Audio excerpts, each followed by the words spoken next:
아침에 시작을 알리는 글로벌 주식 라이브 월스트리트 모닝 브리핑 7월 13일 수요일 방송 시작하도록 하겠습니다. 안녕하세요. 여돈입니다.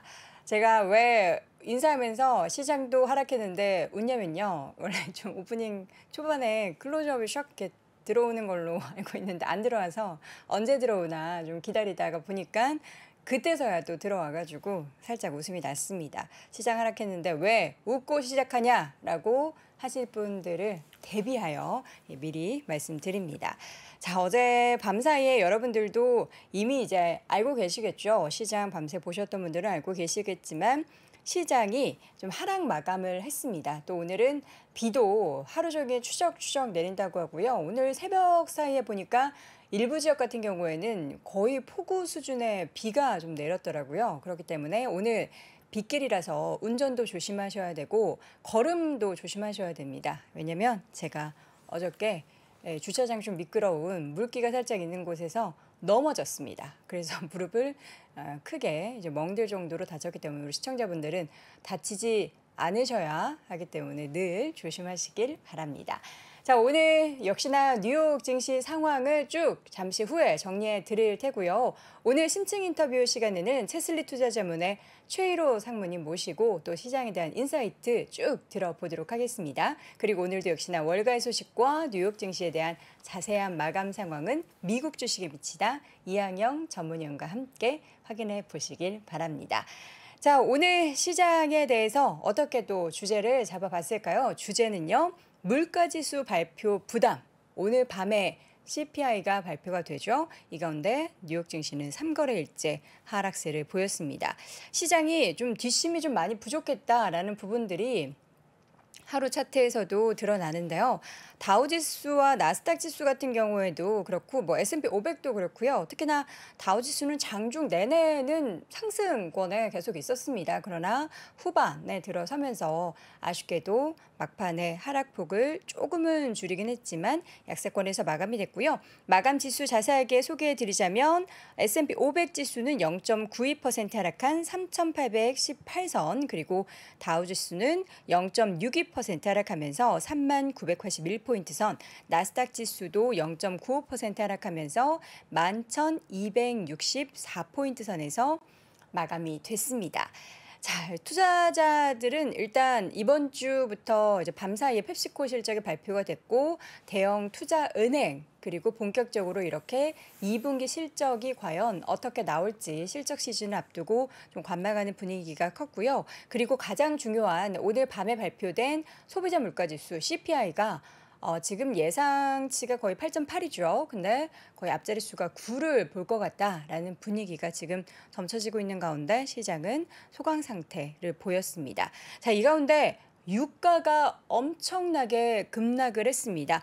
WTI 기준으로 다시금 95달러 선까지 밤사이에 8% 넘게 급락을 했는데 그 배경에는 이제 어제도 계속해서 언급을 했었던 중국 또 홍콩 쪽의 셧다운 소식, 코로나19의 감염증 환자 수가 다시금 폭발적으로 늘어나고 있다. 이게 사실 세계적인 부분뿐만 아니라 국내에서도 이미 확진자 수가 굉장히 빠르게 다시금 늘어나고 있고요. 이게 또 변이 바이러스에 대한 부분들도 언급이 되면서 일단 유가 부분은 달러 강세, 경기 침체, 여기다가 또다시 불거진 중국의 셧다운 이 부분이 언급되면서 하락을 했습니다. 또 가장 중요한 이벤트 중에 하나인 바이든이 사우디를 방문을 하죠. 증산에 대해서 합의를 이끌어낼지 여부도 유가에 영향을 미치는 모습이었습니다. WTI 기준 95달러 선인데요. 과연 국내 주유소에서는 유가를 내릴까요? 안 내릴까요? 참고로 저는 또 어제 이렇게 또 유가 급락하기 전에 항상 전날 기름을 넣는 것 같습니다. 어제 풀로 기름을 넣습니다.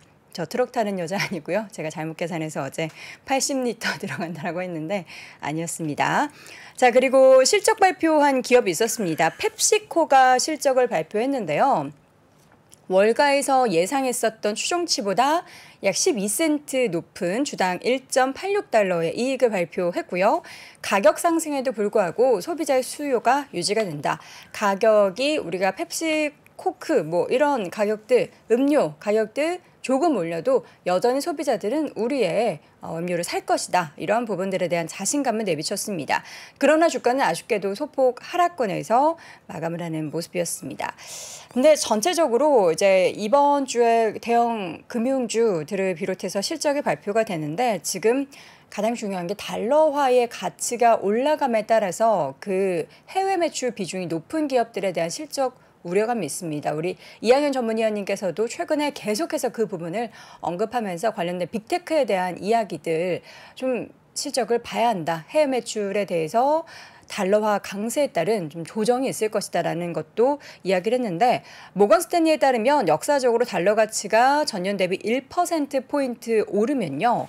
S&P 지수의 주당 순이익 증가율이 0.5%포인트 줄어드는 것으로 조사가 됐습니다. 그렇기 때문에 단기간에 오른 달러화의 움직임 때문에 2분기에 조정되는 부분들이 있을 것이다라는 것이 시장의 의견입니다. S&P 500 지수 내에서 11개 업종 모두 하락을 했습니다. 맵을 한번 보도록 할까요? 일단 주가의 움직임 중에서 빅테크 중에서 마이크로소프트가 가장 많이 좀 조정을 보이는 모습이었죠. 새빨갛습니다. 4% 넘게 하락을 했는데 모건 스탠리에서 목표 주가를 372달러에서 354달러로 낮춰 잡았습니다. 이게 또 환율 부분에 있어서의 언급도 있었고요. 때문에 이 가운데 주가는 4% 넘게 하락을 했고 어도비의 주가도 2% 넘게 하락을 했습니다. 그 옆에 반도체주들은 선방을 하는 모습이었죠. 어제 전체적으로 빅테크 하락 속에서 엔비디아는 0.46% 정도 하락했고 인텔의 주가도 소폭 강보합권에서 마감을 하는 모습, 그리고 퀄컴은 0.5%대 상승을 하면서 마감을 했습니다. 자, 이 가운데 빅테크, 이 종목은 빅테크가 아닌가요? 애플의 주가는 올랐습니다. 0.68% 오르면서 145달러 선에서 마감을 했는데 잠시 후에 우리 이항영 위원님께서 애플 얘기도 해주실 테니까 이 부분 함께 확인해 보시기 바라겠고요. 구글의 주가는 1.4%대 하락, 그리고 아마존의 주가도 2.6% 하락했고요. 테슬라도 0.54% 하락하면서 700슬라를 또다시 내줬습니다. 699.21달러에서 클로징이 됐고요.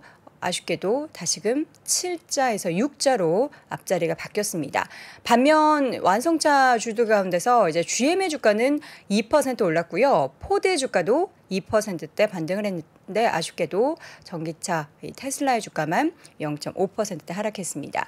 자, 유가 급락을 했는데 에너지주들은 생각보다는 견조하죠. 엑소모빌의 주가가 1%대 하락하는 등 그렇게 크게 하락하지는 않는 모습이었습니다. 특징적인 종목들 조금 더 보자면요.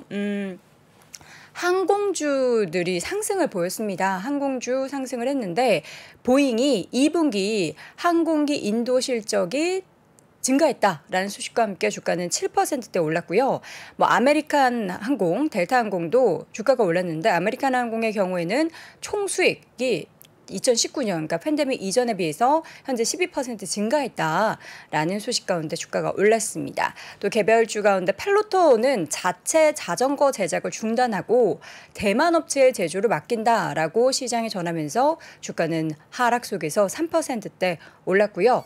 그동안 하락했었던 트위터가 주가가 반등을 했습니다. 4%대 하락에 대비해서는 좀 미미하죠. 어쨌든 반등을 했다라는 거. 그리고 이제 의류업체죠. 갭이 CEO가 자리에서 물러난다라는 소식과 함께 5%대 하락을 합니다. 이런 관련된 임원이나 대표가 물러나는데 주가가 하락한다라는 거는 그 대표가 잘했거나 불확실성이 커진다라는 의미고 물러났는데 주가가 오른다라는 건 뭘까요?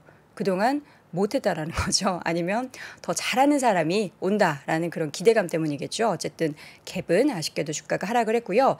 전기차 제조업체 카누의 주가가 50%대 넘게 급등을 했습니다. 여러분들도 아시겠지만 그 월마트가 전기 배달 밴 중에 최소 이 카누의 차량을 4,500대 구입을 합의했다라는 소식과 함께 주가는 50% 넘게 단계 급등을 하는 모습이었습니다. 자, 이렇게 해서 제가 월가의 뉴욕 증시의 움직임 간단하게 정리해 드렸고요. 이어지는 심층 인터뷰는 오늘 채슬리 투자자문의 최유로 상무님과 함께 이야기 나눠보겠습니다. 전하, 기운을 풀 끝나게 할 영약이 도착했습니다. 아니, 혼황칠 통장어즙 뼈만 넣고 끓인 것이냐? 아니옵니다, 전하. 국내산 민물장어를 통째로 넣고 끓여냈다 하옵니다. 어허, 몸에는 좋겠지만 비릴까 걱정이구나. 식전 대보탕의 원료와 함께 제주 포낭치까지 넣어 잡내를 싹 잡았다 하옵니다. 바로 이 맛이로다. 어서 이 통장어즙을 널리 전파하도록 하거라. 지친 하루를 위한 솔루션, 통장어 한 마리의 아르기닌을 한 포에 담아낸 보낭칠 통장어. 내 ETF 아이디어를 실제 상품으로 출시할 수 있는 투자 위더 스타, 그 마지막 파이널 라운드에 진출할 영광의 4인은 지금 바로 소개하겠습니다. 김형준, 이승원, 최호균, 임재환. 총 상금 5천만 원을 가져갈 최후의 승자는 누가 될 것인가? 투자 위더 스타 파이널 라운드를 기대해 주십시오.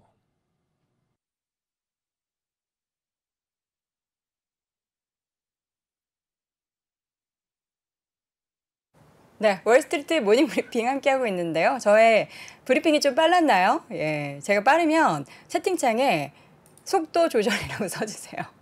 아니, 저는 굉장히 이 주어진 시간 안에 많은 정보를 전해드린다라고 생각을 해서 제가 원래 말투가 그렇게 빠른 편이 아니거든요. 저도 하면서 숨이 굉장히 찹니다. 여러분들이 조금 더 여유롭고 천천히 해도 괜찮다라고 오케이 해주시면 내일부터는 정말 여유롭게 할 거예요. 괜찮습니까?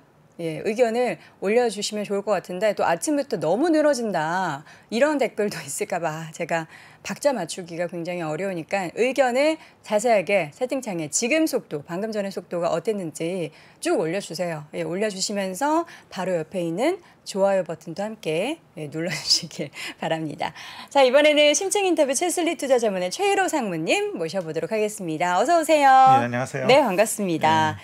자, 지난번에 저희가 상무님과 함께 이야기한 내용들을 쭉 돌이켜보면은 투자에 대해서 좀 길게, 좀 여유롭게, 그야말로 제가 방금 전에 여유가 없었다고 하는데 여유롭게 봤을 때 생각해 볼 수 있는 그런 이야기들을 많이 해주셨습니다. 지금 이 한 2주 정도 사이에서 어떤 부분이 좀 시장이 달라진 것 같다고 생각이 드셨어요? 지난 6월 29일 날 저희가 그 방송을 했을 때 그때 유가도 막 치고 올라가고 금리도 막 치고 올라가는 그런 상황에서 제가 그 몇 가지 요인들을 들어서 유가나 금리가 더 이상 치고 올라가기 어려울 것 같다라고 말씀을 드렸는데 지금 보니까 금리는 국제금리 기준으로 3%를 하향 돌파했고 유가는 100불을 깨져서 95불 기록했지 않습니까? 그래서 어느 정도 저희 예상이 그대로 가고 있지 않나라고 생각을 하고 있습니다. 네, 그 예상대로 가는 그 배경에 사실 뭐 유가가 하락하면은 지금 사실 밤사이나 단기적으로 중국발 이슈가 있었고 그리고 최근에 이제 유가 하락했을 때는 수요가 줄어든다. 그러니까 경기 침체 그런 배경이 있었기 때문에 유가가 오르면 부담되고 내려가도 우려가 되고 뭐 위아래 다 좋은 게 없는 것 같아요. 그래서 최근에 이제 시장의 분위기는 비관적인 분위기가 좀 팽배한 가운데 유가가 오르면 비용 상승에 부담이 된다. 그리고 유가가 하락하면은 경기 침체가 우려가 된다. 이런 쪽의 해석들이 나올 수가 있는데 제가 보기에는 유가가 또 뭐 다른 상품 가격이 오르면서 물가나 금리를 자극했기 때문에 그런 부분들이 전반적으로 증시 분위기를 상반기에 좀 안 좋게 하지 않았나 그런 생각이 들고요. 2분기 실적들이 계속 나오면서 체크를 해봐야 되겠지만 거기서 분명히 체력이 강한 기업들과 체력이 약한 기업들의 옥석이 가려질 걸로 생각을 하고 있습니다. 자, 그렇다면 우리가 좀 정리를 해보도록 할게요. 상반기 미국 시장을 쭉 보자면 사실 좋았던 게 딱 보여요. 뭐 유가 관련한 종목들 움직임 외에는 사실 그렇게 좋지는 않았는데 좀 정리 좀 해주시죠. 그래서 상반기 미국 시장 리뷰를 잠깐 보고 하반기 변수들 그리고 하반기 예상을 조금 그냥 전반적으로 좀 해보겠습니다. 상반기 보면은 섹터별로 가져왔는데요. S&P 500이 20.6%가 하락을 하는 가운데 밑에 있는 섹터들이 전반적으로 선방한 섹터입니다. 네. 에너지가 29.2% 올랐고요. 유틸리티가 2% 빠졌고 필수비재가 6.8% 빠졌고 건강관리가 9.1% 빠지면서 이 세 섹터가 S&P 500보다는 어느 정도 선방을 했고 에너지는 다들 아시겠지만 뭐 유가가 상승하면서 강한 모멘텀을 받았던 거고요. 네. 반면에 그동안 미국 시장을 이끌어왔던 자유소비재나 커뮤니케이션 서비스, IT 이런 섹터들은 30% 내외의 조정을 받았습니다. 그래서 전반적으로 그 상위 섹터들이 안 좋아지는 모습을 보이면서 S&P 500 하락을 견인했다고 보시면 될 것 같고요. 네. 이런 요인들이 결국에는 그 매크로가 지배하는 시장이었는데 금리 상승, 물가 상승, 수요 둔화 우려였다고 보시면 될 것 같습니다. 네.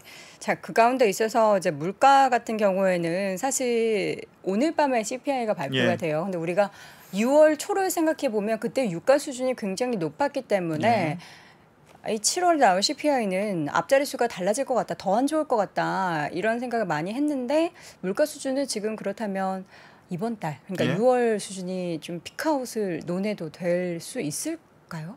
저는 그렇게 생각합니다. 이미 물가에 많이 영향을 미치는 상품 가격들, 에너지 가격이나 금속이나 농산물들이 빠지는 모습을 보여주고 있습니다. 네. 차트를 보시면은 전반적으로 그 피크아웃하는 모습들을 보이고 있는 가운데 원유나 구리, 목재, 천연가스 이런 그 물가 영향을 미쳤던 상품 가격들이 6월에 피크아웃한 후에 하락 중인데요. 네. 적게는 한 20%, 많게는 60-70% 이렇게 그 하락률을 보이고 있습니다. 그래서 어느 정도 그 연준의 그 금리 상승을 통한 금리 인상을 통한 수요 쪽을 건드리면서 이쪽이 좀 하락하고 있지 않나라고 생각을 하고 물론 아까 말씀하신 그런 요인들도 있겠지만요. 네. 그리고 이런 것들로 인해서 실제로 상품 시장에서 자금들이 좀 빠져나가고 있는데 그 밑에 보시면은 커머디티 펀드 플로우라고 해가지고 상품 시장에서 투기적 수요로 유입됐던 자금들이 빠져나가는 모습을 5월부터 관찰을 할 수 있을 것 같고요. 이런 모습들은 좀 지속적으로 이어질 수 있을 것 같아서 상품 가격에 하락 압력으로 작용하지 않을까 싶습니다. 네. 지금 수준에서 그러니까 지난달보다 더 앞으로의 추이를 봤을 때 더 하락하는 것에 우리가 좀 확인을 해봐야 된다라는 부분인데 지금 여러 가지 지표가 있는데 오늘 밤에는 CPI가 발표되지만 지금 상무님께서는 경기 핵심될 만한 지표는 PMI다. ISM 제조업 지수, ISM 서비스업 지수가 7월 초에 발표가 돼서 업데이트된 내용을 가져왔고요. 여전히 이 두 지표, 미국 경기의 핵심 지표라고 할 수 있는 이 두 지표가 지금 하락 중입니다. 지금 기준선 자체가 50이라서 50선 위에 지금 머물러 있기는 한데 이 연준의 입장으로서는 굉장히 고민스러울 겁니다. 이 50선을 하회하면 경기 침체의 시그널로 가기 때문에 어떻게든 그거를 막으려고 애쓸 것 같고요. 그러면서 그 경기 침체를 일으키지 않으면서 물가를 안정화시키려는 노력은 지속될 것으로 예상이 됩니다. 네. 자, 그렇다면 우리가 이제 쭉 점검을 해봤는데 결론적으로는 지금 그렇다면 앞으로 연준이 금리를 어떻게 조정을 할 것인가? 일단 7월에는 뭐 예상대로 진행이 되겠죠? 예, 7월에 75bp가 컨센서스로 잡혀 있는데 제가 볼 때는 뭐 75bp를 하든 50bp를 하든 그건 이미 지금 시장 환경이나 그 매크로 쪽에 다 반영돼 있다고 생각을 할 수 있을 것 같고요. 그 이유가 문제인데 이 상태로 가면은 상품 가격 하락이 물가 하락을 이끌고 물가 하락이 연준의 태도를 조금 변화시킬 수 있지 않나 이런 생각을 하고 있습니다. 물론 연준의 최종 목표는 2%대까지 맞추겠다고 하는 것이지만 결국 물가 하락이 한 달, 두 달, 세 달 이렇게 보이면 약간 속도 조절할 가능성도 있지 않나 그렇게 생각을 하고 있고요. 아까 모두에 말씀드렸듯이 금리가 뭐 3.5%까지 갈 때는 뭐 4%, 5%까지 갈 것 같다는 그런 우려감이 있었는데 그쵸. 지금 보면은 3.3%를 하향 돌파해서 한 2.9%에 움직이고 있잖아요. 그래서 제가 볼 때는 상반기에 이 괴롭혔던 매크로 변수들로 인해서 하락했던 섹터들의 움직임이 네. 어느 정도 변화가 있지 않을까라고 생각을 해서 네. 금리 하락 안정 시에 시장의 색깔의 변화 가능성에 대해서 좀 주시할 필요가 있다고 생각을 합니다. 자, 지금 시장의 색깔의 변화 과연 어떻게 변화가 될지를 보려면 최근에 시장의 움직임들을 조금 더 면밀하게 볼 수 있을 것 같아요. 최근 미국 시장에 보면 이제 오르는 업종들이 좀 있잖아요. 예. 그 업종들의 특징을 보자면 뭐가 있을까요? 결국 하반기 시작해서 보면은 며칠 지나지 않았지만 네. 그리고 지수상으로 뭐 1, 2% 정도의 상승을 보이고 있고 일별로 등락이 굉장히 심하지만 네. 약간의 그 특징을 볼 수 있는데 그 특징은 상반기와 반대라는 겁니다. 상반기에 상승을 이끌었던 에너지나 뭐 유틸리티나 건강관리, 필수소비재 이런 것들은 지수 대비 좀 상대적으로 약한 모습을 보이고 있고 네. 반면에 상반기에 굉장히 힘들었던 IT나 커뮤니케이션 서비스, 자유소비재 이런 것들은 굉장히 선방을 하고 있습니다. 또는 올라가고 있고요. 어제 그 미국 시장 끝난 거에서도 좀 그런 상황들이 관찰이 되고 있는데 마이크론 테크놀로지 같은 경우 실적이 굉장히 예전에 안 좋게 가이던스를 내놓으면서 네. 좀 힘든 모습을 보였는데 최근에 견조한 모습을 보이고 있고 네. 그래서 그 상반기와 하반기는 조금 다른 모습을 보이면서 상반기에 힘들었던 그간 미국 시장을 오랫동안 주도했던 IT나 커뮤니케이션 서비스 자유소비재 섹터에 네. 주목을 하고 있고요. 이 그 세 섹터들의 어떤 대표적인 종목들이 결국 이제 빅테크잖아요. 그래서 하반기는 이 빅테크의 움직임들이 어떤지에 대해서 보는 것이 네. 하나의 관전 포인트가 될 것 같습니다. 이 7월에 금리 인상하고 8월에는 FOMC가 없죠. 예. 그리고 나서 이제 9월이니까 이제 금리 부분에 있어서 좀 많이 출렁임이 있는 빅테크 종목들이 8월에는 살짝 금리 관련한 코멘트들도 쑥 들어가고 해서 단기적으로 좀 내 세상이다 하는 그런 움직임이 보이지 않을까. 정말 단순한 논리로 예. 그런 생각이 살짝 들어봤는데 하반기 저는 정말 짧게 봤지만 좀 길게 하반기 예. 전반적인 미국 시장을 좀 예측을 해본다면 어느 정도의 흐름이 좀 예상이 되십니까? 결국 매크로 변수가 좀 안정이 되면 네. 실적으로 갈 거잖아요.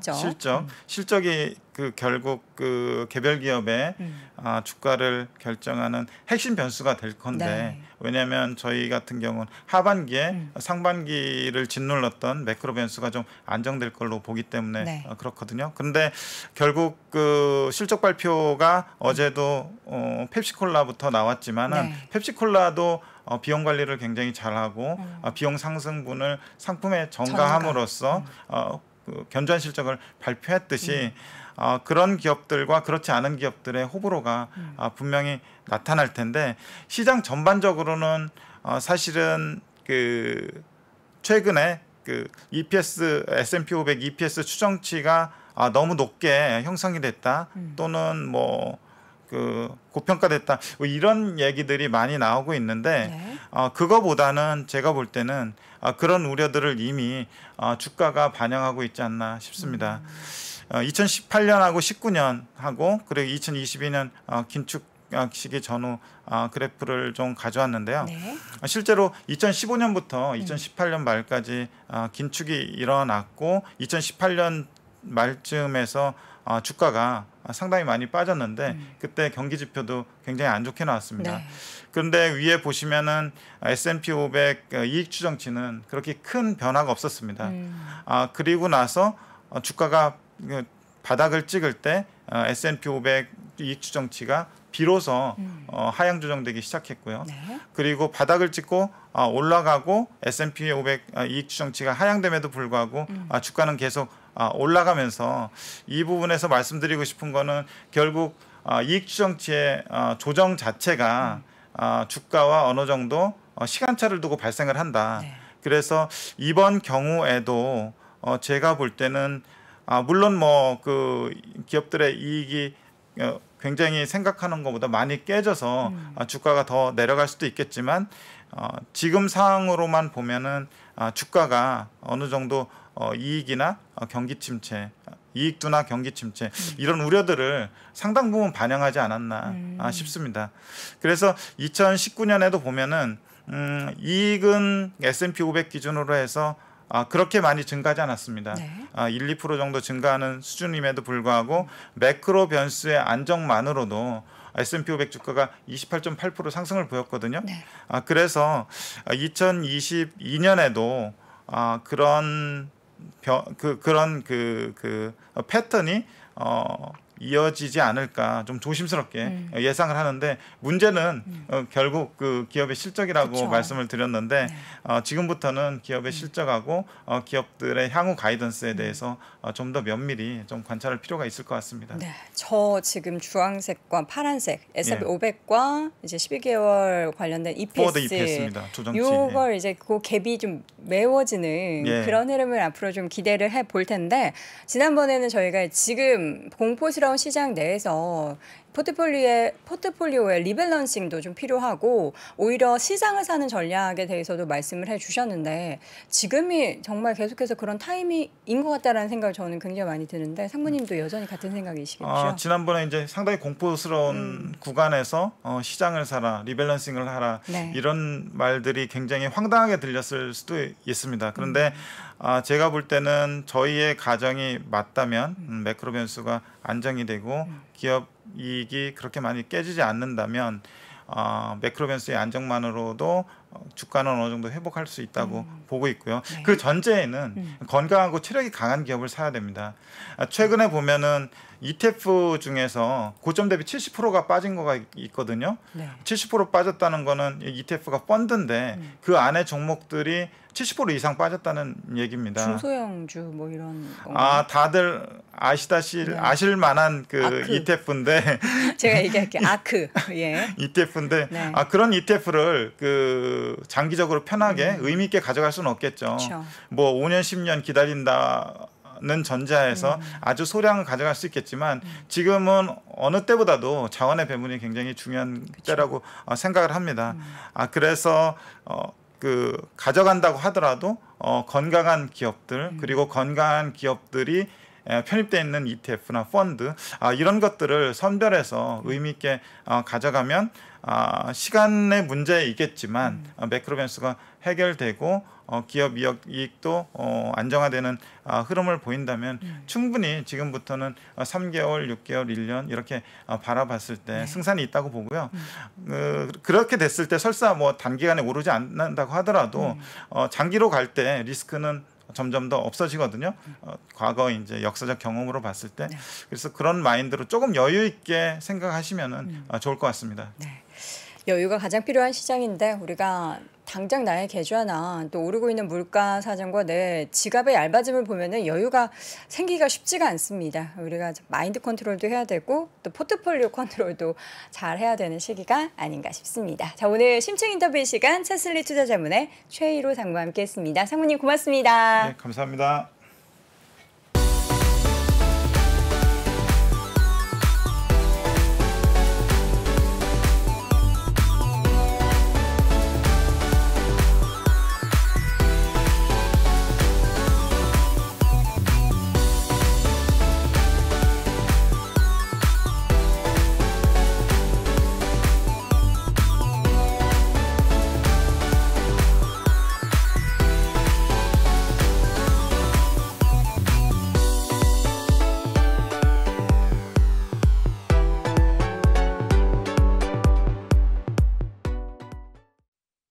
네, 월스트리트 모닝 브리핑이 오늘부터 한국투자 신탁운용과 함께하는데요. 제가 함께하는 그 뒤 화면에 오늘 미국 주식 매치다 이항영 전문위원 함께하도록 하겠습니다. 위원님 어서 오세요. 네, 안녕하세요.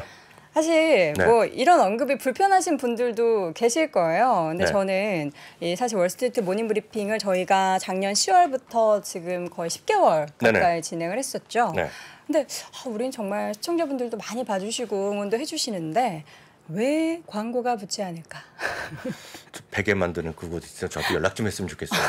제가 진짜 효과 보고 있거든요. 아니 근데 네. 드디어 우리 네. 한국투자신탁운용에서 저희를 알아봐 주셨습니다. 아, 그럼 너무 이게 감사드리고요. 뒤에가 있는 한국투자신탁이요? 예, 제가 또 개인적으로 ETF 투자를 뭐 국내든 해외든 굉장히 좋아하기 때문에 네네. 관련해서 지금 뒤에 쫙 나와 있는 ETF들을 이렇게 보고 있다 보니까 굉장히 마음이 뿌듯해지는데요. 예, 제가 종종 언급을 하더라도 여러분들이 불편한 마음 갖지 마시고 응원해 주시길 바라겠고요. 광고주는 사랑입니다. 자, 미국 시장 확인해 보도록 하죠.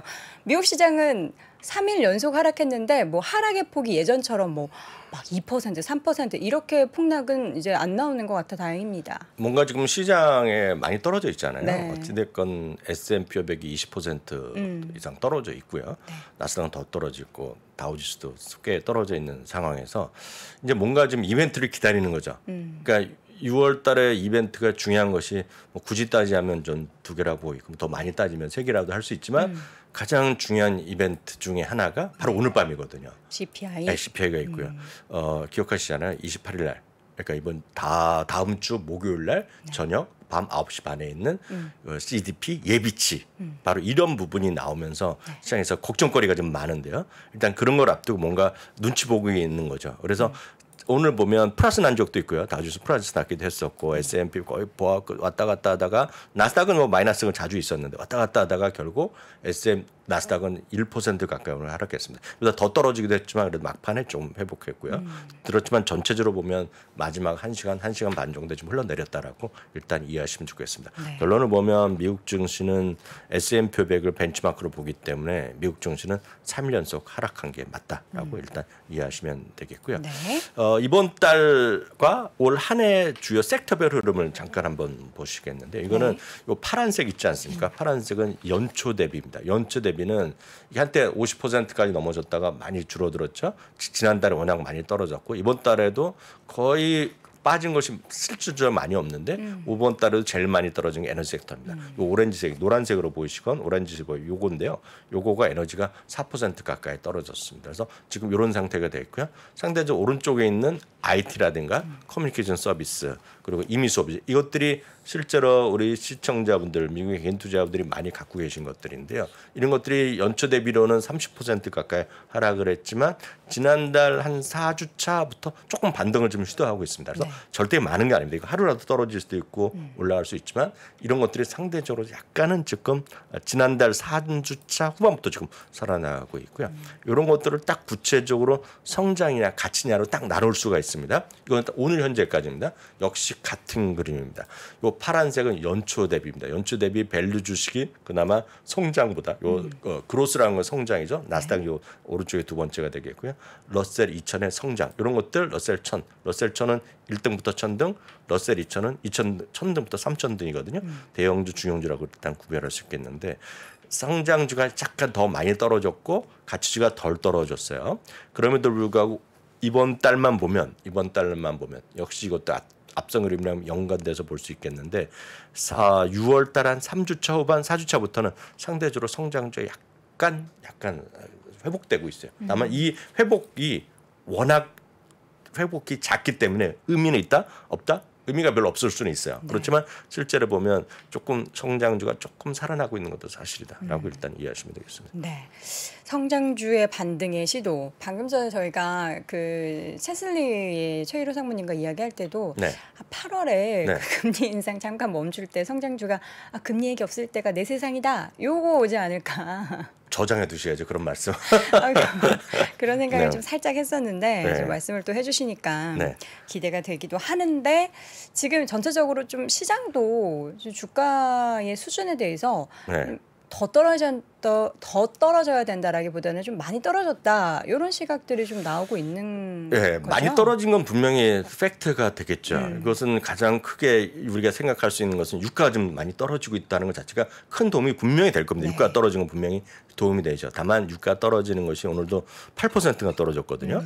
코로나19의 확산이라든가 글로벌 경기 불안이 있기 때문에 이건 좋은 의미의 하락이라고 볼 수는 없지만 우리는 수치로만 본다면 유가가 떨어지는 분명히 호재인 건 건 맞습니다. 다만 이제 미국 달러가 고공행진하고 있는 것 자체는 오늘 현재까지도 부담이죠.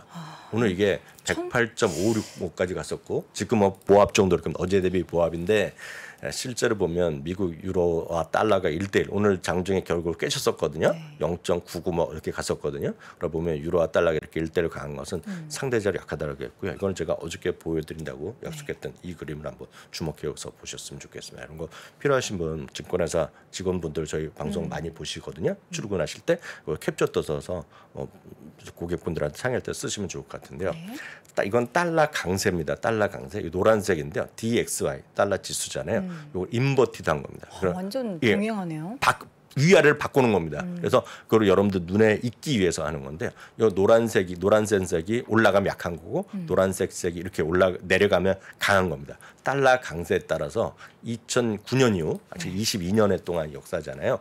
2009년 이후에 이익의 증감을 나누는 이익 증감. 그러니까 이거랑 거의 방향성이 일치한다는 겁니다. 제가 지난번에는 전 세계 주요 국가들 지역별로 보여드렸잖아요. 이거는 S&P 500만 따로 보여드린 겁니다. 따로 보여드려도 역시 같은 방향성이다. 그러면 역설적으로 보면 미국 달러가 좀 강세가 꺾였을 때 우리가 미국의 이익의 좀 증가세로 돌아올 수 있을 거라고 볼 수 있고 이익이 졸아들어야지 주가가 좀 회복될 수 있겠죠. 참고적으로 이 수치는 모간 스탠리에서 조사한 건데요. 이거 상식적으로 이해하시면 될 것 같습니다. 이거 계산해 보실 분은 계산해 보시면 되겠고요. 달러가 1% 상승할 때마다 이익은 동일 조건 대비 0.5% 정도 마이너스 효과가 있다라는 정도죠. 그래서 올해 달러가 한 15% 정도 올라갔다고 우리가 얼추 얘기하거든요. 그러면 실제로 이익은 그거에 따른 이익 순수하게 그것만 갔을 때 보면 7, 8%는 그것 때문에 좀 줄어들었다라고 이해하실 수 있죠. 다음 그림은 애플과 마이크로소프트는 주요 종목 몇 가지만 간단히 보겠는데요. 애플은요 오늘 그 키뱅크에서 목표 주가를 내렸어요. 물론 매수 의견을 유지하고 있지만 좀 내렸어요. 191에서 173으로 계속 내렸는데요. 여기 보시면 주가는 오늘 그래도 선방하고 있고 다른 거에 비해서는 선방하고 있습니다. 애플이요.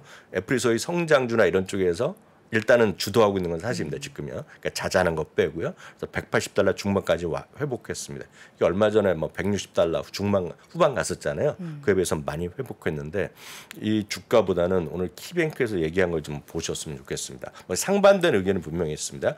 키뱅크도 은행이기 때문에 키뱅크도 카드가 있습니다. 신용카드나 소위 데비카드 있죠. 신용카드, 체크카드를 다 발행하지 않습니까? 그 고객 기반의 180만 명의 고객 기반으로 신용카드를 계속 사용액을 분석을 하고 있는데 6월 카드 소비가 이건 애플이 해당되는 게 아니라 키뱅크의 고객을 베이스하는 겁니다. 6월의 카드 소비가 5월달 대비 4% 정도 감소했다는 거예요.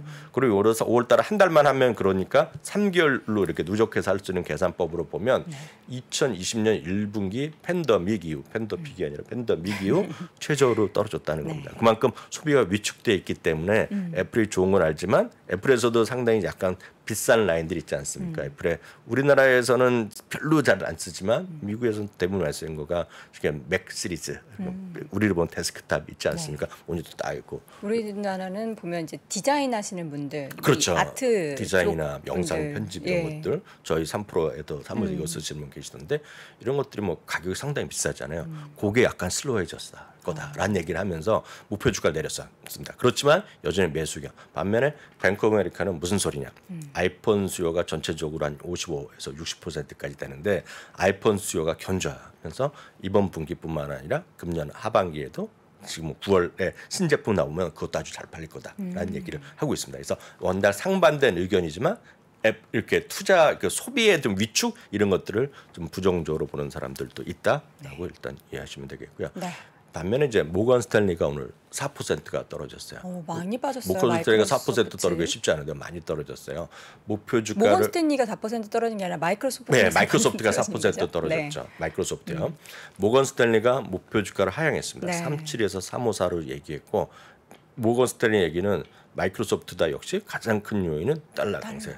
달러 강세가 3% 정도의 하락 요인이 있을 거라고 얘기를 이미 했습니다. 지난 실적 시즌에 이번에도 또 그런 얘기를 할 것이다 얘기를 하고 있고요. 아무리 마이크로소프트라도 리세션에서 완전히 예를 들어서 우리를 보면 갑옷이라고 그러잖아요. 갑옷을 입은 건 아니다. 이렇게 약간 위축될 수 있다 얘기하고 있습니다. 네. 마이크로소프트도 한 달 전에 그 신규 채용을 좀 조금 줄이고 좀 컨트롤 한다고 얘기했는데 네. 오늘 발표한 걸 보면 마이크로소프트가 조금 인적 조정을 한 거로 알려지고 있습니다.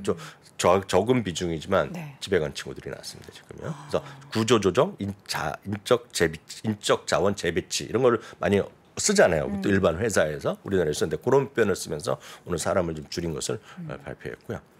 상대적으로 이제 항공주가 이제 실적 발표가 이제 델타항공부터 막 시작할 텐데요. 아메리칸 항공이 하반기 매출이 2019년이라고 하면 다들 아시잖아요. 팬데믹 이전입니다. 2029년 수준을 상회하면서 상당히 좋을 거다. 많은 사람들이 지금 어떤 여행에 대한 수요가 위축될 수 있고 얘기들 많이 하고 있잖아요. 네. 그렇지만 맞죠. 많이들 위축하고 있지만 매출은 다르다는 얘기죠.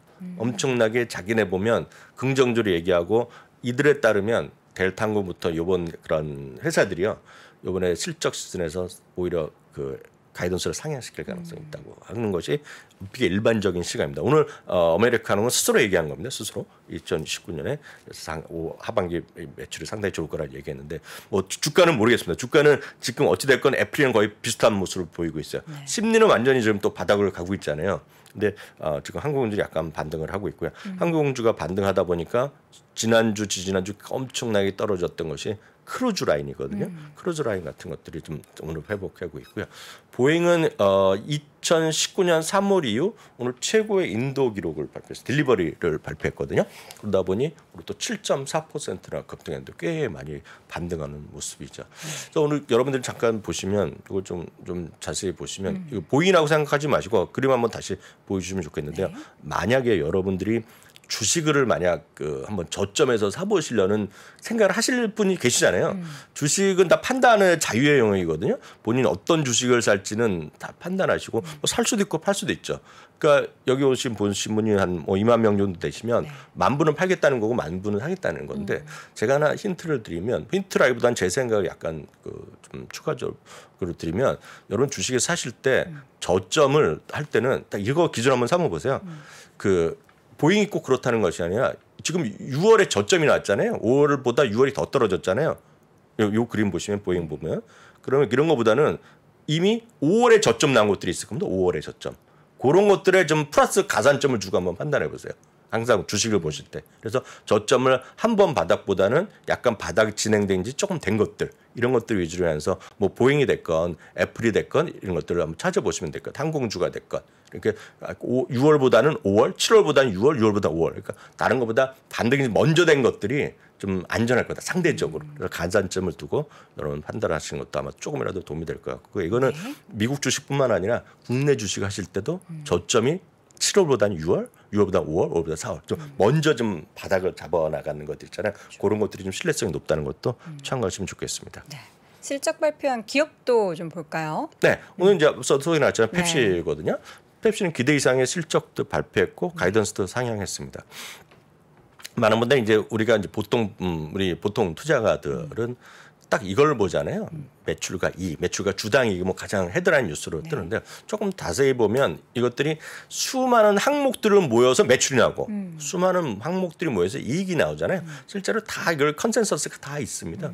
여기 보시면 매출도 특정 상품 군별로 매출이 있고요. 지역별로 있고 다 있잖아요. 여기 다 보면 매출 지역별로 매출이 다 나오는 거 라틴 아메리카도 있고 유럽도 등등등등 나오는 거 다 있죠. 저기가 아시아 퍼시픽 쪽만 아시아 퍼시픽에 대해 있겠는데요. 여기서 보면 아시아 요 퍼시픽 쪽이 약간 마이너스 났어요. 이게 이제 중국이 포함된 것이라고 보시면 되겠고요. 특정 어떤 지역 기업마다 다릅니다. 어떤 기업은 이렇게 나누는 것도 있고 약간 다르게 나오고 있는데 얘네들이 아시아 퍼시픽에 들어가 있죠. 요거가 미스가 났어요. 비트란 건 다 예상치를 넘었다는 것이 되겠고요. 이익 있죠, 이익. 영업이익 자체는 그로스 전체 판매 이익은 이익은 늘어났는데 예상은 더 못한. 그런데 마진이 좀 미스했죠. 많이 비싼 건 아니지만 마진이 미스했다는 겁니다. 그래서 이게 마진까지 좋았다 그러면 올랐으면 더 좋았겠죠.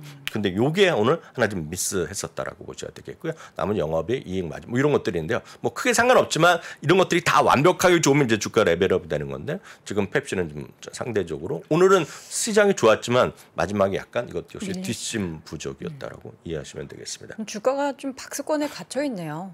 뭐 박스권이라고 볼 수 있지만 펩시는 그나마 시장에서 계속해서 배당 올려주는 기업 그리고 필수 소비재로 분류되기 때문에 상당히 나름은 긍정적인 역할이 있고 전체 투자 의견 매수 의견을 받고 있는 걸로 제가 알고 있습니다.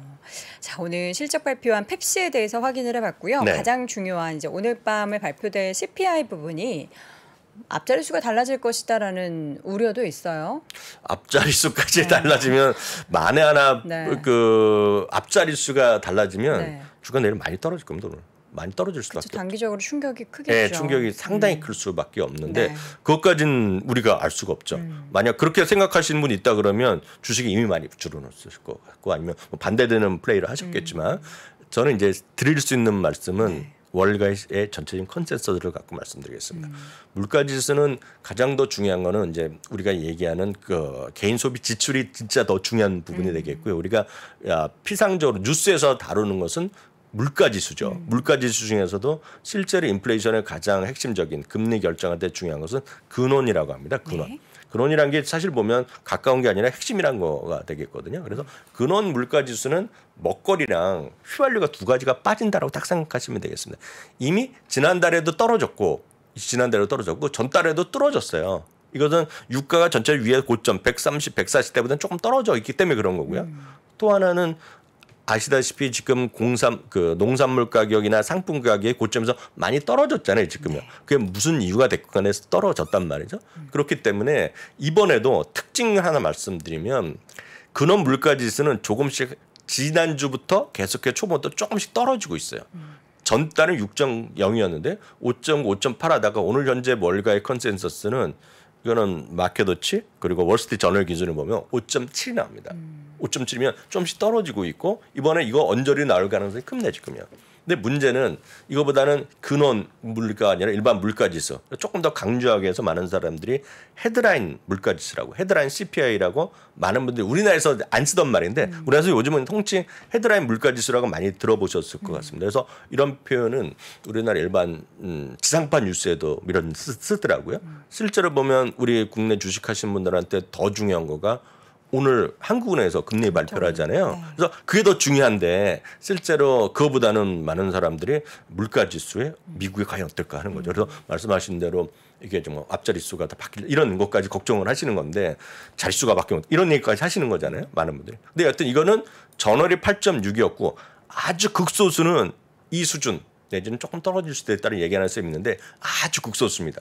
그리고 실제로 보면 지난주 8.7이었다고요. 이번 주는 8.8까지 오늘 올라왔습니다.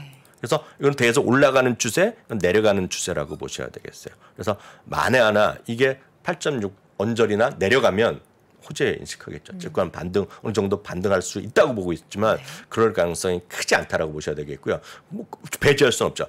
다만 최근 24개월 중에요. 최근 2년 동안에 요 전망치죠. 컨센서스를 맞추거나 그보다 이하 간 건 있죠. 2번밖에 없습니다. 그러니까 지난달 올해도 한 번도 이걸 맞춘 적이 없어요. 계속 틀렸고 계속 더 나왔거든요. 그래서 이번 달에도 일단 마음을 좀 비워두시는 게 맞다라고 보고 있습니다. 다만 이제 전체적인 평가가 중요한데요. 이제 이번 달에 이렇게 될 거란 얘기죠. 뭐 내일 저희가 더 정확한 수치를 좀 말씀드리고 공유해드리겠지만 6월 전체적인 월가의 시각을 다시 한번 정리해드리겠습니다. 6월달 헤드라인 물가지수 이건 그 5월입니다. 5월이에요. 5월 대비 더 오를 겁니다. 오를 가능성이 훨씬 커져 있다라고 보셔야 되고 있고요. 다만 이 부분을 좀 보시면 좋겠는데요. 그렇지만 피크일 가능성에 대해서 얘기를 많이 하고 있다더라라는 정도. 그러니까 피크일 가능성. 이것만 많은 사람이 피크일이라고 얘기만 하면 상당히 주가에는 그렇게 나쁘진 않을 것 같습니다. 네, 그렇지만 피크일 가능성에 대해서도 많은 사람이 얘기를 하고 있지만 신뢰도를 갖고 있는 분들이 별로 없어요. 현실적으로 보면. 특히 우리나라나 해외에 있는 분들은 더 이걸 믿을 수가 없죠. 왜냐하면 각 국가들은 달러 강세 때문에 휘발유 가격이 내려가는 걸 효과를 못 보고 있단 말이죠. 그쵸. 어저께 휘발유 드셨다고 저도 바깥에 들었는데 올랐어요? 내렸어요? 좀 내렸더라고요. 다행이네요. 네, 살짝 내렸. 그게 아마 그 유류세 분이 반영돼서 유류세. 그러니까 국제유가랑 상관없이 유류세 부분이 유류세가 내려 뭐 3%가 몇 프로 더 했다는 거 10% 더 내린 부분. 그리고 저기 뭐 어디 싼 지역들 가보면은 앞자리가 2에서 1로 바뀐 데도 생겼대요. 대박이네요. 어쨌든 좋은 얘기고요. 미국 기준으로 말씀드립니다. 7월 들어서 유가 있죠. WTI가요. 이건 오늘 현재가 아니라 어저께까지입니다. 어저께. 네. 오늘까지면 더 떨어졌겠죠. 그렇죠. 어저께까지 보면 유가가 9%가 떨어졌습니다. 휘발유 선물도 따로 항목은 다른 항목이 있습니다. 휘발유 선물도 어저께까지 오늘 새벽이 아니라 어저께까지입니다. 7.6%가 떨어졌고요. 이거는 7월 들어서 떨어진 거고요. 네. 다음은 이제 주유소 휘발유입니다. 주유소 휘발유. 제가 그저께인가요? 댈러스의 하면서 3자가 보였다고 네. 댈러스 지역의 방송 앵커가 한 거, 트위터한 걸 제가 보여드렸는데요. 주유소가요. 주유소의 휘발유 가격입니다. 이거는 막 미국에 현지에 계신 분이 더 느끼실 것 같아요. 그 지역마다 다르지만 여기 오는 보는 건 트리플레이입니다. 트리플레이라는 것이 이제 미국에 계시면 다들 아시는 겁니다. 어떤 트리플레이가 뭐 여행이나 그리고 뭐 자동차 할 때 보면 트리플레이 멤버십이라고 많이 하고 있거든요. 근데 트리플레이 뭐 그냥 유명한 거라고 기준이니까 말씀드리겠습니다. 트리플레이 기준으로 한 달 전에는 5.5달러, 16 정도였다는 거죠.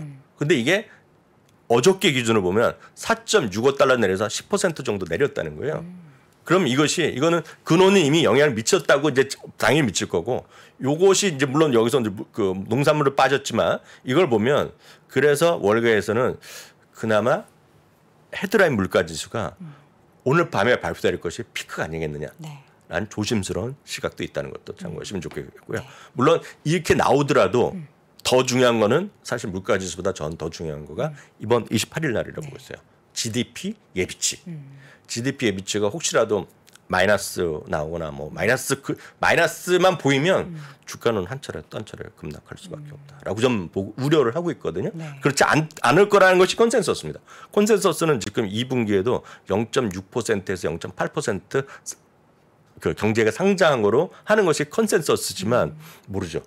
우리가 뚜껑 열어봐야 되겠잖아요. 네. 그래서 이런 것들도 한번 대비하면서 수치는 보셔야 되겠습니다. 네. 다음 자료 보니까 이제 주가의 수준, S&P 500 주가 차트의 수준을 네. 확인해 볼 수 있는데 지금 좀 많이 떨어지긴 했는데 이전의 충격보다는 조금 위에 있긴 하네요. 네, 그렇지만 이게 아까 말씀하신 건데 주가가 이제 그럼 이제 많이 떨어졌다는 거에 대해서 공감하시는 네. 분이 계실 거예요. 그래서 많이 떨어지면 그래서 앞서 제가 약간 조언을 드린 거가 저점이 좀 지금보다 7월보다 6월보다 5월에 좀 바닥 친 거를 그 중에서 한번 찾아보시라. 그러면서 이익도 늘어나고 매출도 늘어나는 거 몇 개 없을 거지만 한번 찾아보시라고 말씀드린 거가 되겠고요. 그러면 이제 우리가 많이 떨어졌다는 것 자체를 그냥 쉽게 얘기하면 고점 대비 하락률을 하잖아요. 네. 그렇지만 그건 이제 주린의 시각이고 보통 분이고 기관 투자 이런 사람 입장에서는 결국은 밸류에이션이거든요. 근데 최근에 고점 대비 여기에 이제 요 하락 초록색 있죠. 요거는 주가가 아니라 포워드 P입니다. 그러니까 몇 배 그런 거 있지 않습니까? 지금 15배, 15.8배, 뭐 16.5배 요 정도 되거든요. 지난 주말 기준으로 16.3배 정도 됐는데 그것이 고점 대비 얼마나 떨어졌냐는 겁니다. 고점 대비 최근에 보면 30%가 떨어져요. 요거면 되고요. 네. 근데 이게 요 떨어진 거는 1960년 이후 60년의 역사 동안 5번째 큰 하락이라고 합니다. 5번째. 그러니까 2018년 9년에 요때 그 리만 사태 때 많이 떨어진 이후 더 제일 많이 떨어졌기 때문에 어느 정도 많이 떨어진 것까지는 우리가 인정이라는 거죠. 인정. 다음은 그걸 약간 더 이익 증감과 피해 증감을 같이 보여드리는 흔치 않은 그림인데 이건 피델리티 자료를 제가 확인해 드리겠는데요. 이것도 아마 직원분들 캡처 떠서 보시면 도움이 될 것 같아요. 천천히 보시면 이거는 S&P 500이고요. 파란색 있죠. 파란색 왔다가 많이 떨어진 거 바로 잠시 전에 보였던 PE 하락이 되겠고요. EPS 증가입니다. 그래서 EPS가 하락 증가폭에서 둔화될 때 PR이 같이 떨어지더라. 시차를 갖고 떨어지다는 그림이기 때문에 이런 걸 보시면 결론적으로 보면 많이 떨어진 것 자체는 사실이다. 특히 밸류에이션이 많이 떨어진 거는 주가보다 더 떨어졌기 때문에 어느 정도 저점에 대한 인식을 하는 사람들은 이런 걸 좀 보고 한번 저점을 찾아보는 노력을 해보실 분일게요. 이런 근거를 갖고 한번 찾아보시면 되겠지만 이런 의견이 전부 다 다시 한번 하게 되지만 소수 의견일 뿐이다라고 말씀드립니다. 네, 알겠습니다. 뒤에 월가의 시각을 좀 들어보고 싶은데 아쉽게도 시간 관계상 네. 여기서 보내드려야 될 것 같습니다. 미국 주식에 비치다 이항영 전문위원 함께했습니다. 위원님 고맙습니다. 네, 감사합니다.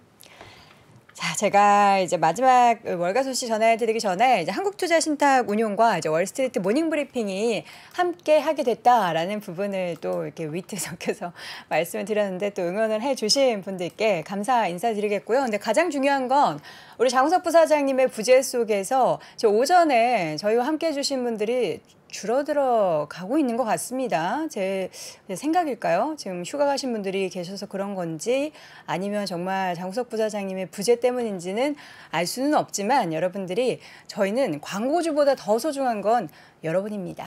예, 여러분이니까 우리 시청자분들이 계속해서 저희와 함께 해주셨으면 좋겠고요. 여러분들과 함께하는 월스트리트 모닝 브리핑은 여기서 마치도록 하겠습니다. 저는 내일도 어김없이 6시 30분에 돌아올게요. 여러분 고맙습니다.